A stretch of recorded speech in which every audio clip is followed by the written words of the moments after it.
আজকে আমি গরুর মাংস রান্না করতে যাচ্ছি, সে কারণে মশলাগুলো কষে নিলাম। এই দেখেন,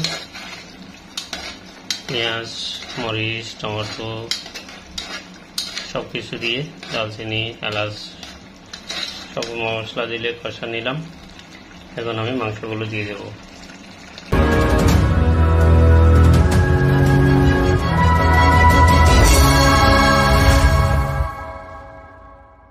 দেখি আমার মাংসগুলো কতটুকু হয়েছে। মাশাআল্লাহ, আমার মাংসগুলো শুদ্ধ হয়ে আসছে। একটু নাড়ি দেখি। মাশাআল্লাহ, দেখেন একেবারে নরম হয়ে গেছে, ঘন ঘন, কি সুন্দর দেখতে হয়েছে। একেবারে মনে হচ্ছে মেজবানের মাংসের মতো। এখন আমি ধনিয়া পাতা দিয়ে দেব।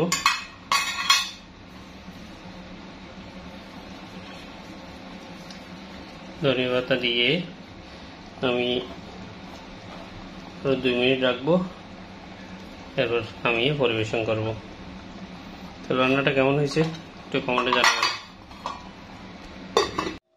দেখি আমার রান্নাটা কেমন হয়েছে। মাশাআল্লাহ, যে দেখেন কি সুন্দর দেখতে হয়েছে, একেবারে ঘন ঘন।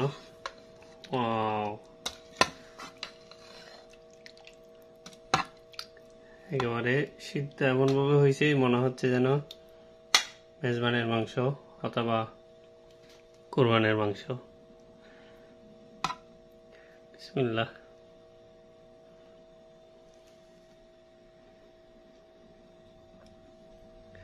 একটু জল নেই।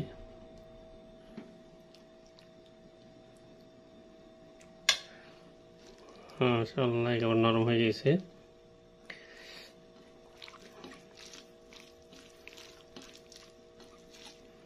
গরম গরম গরুর মাংস দিয়ে ভাত খেতে খুব ঠিক লাগে। অনেকদিন পর খাচ্ছি। বিসমিল্লাহ। মাশাআল্লাহ, সেরকম স্বাদ হয়েছে।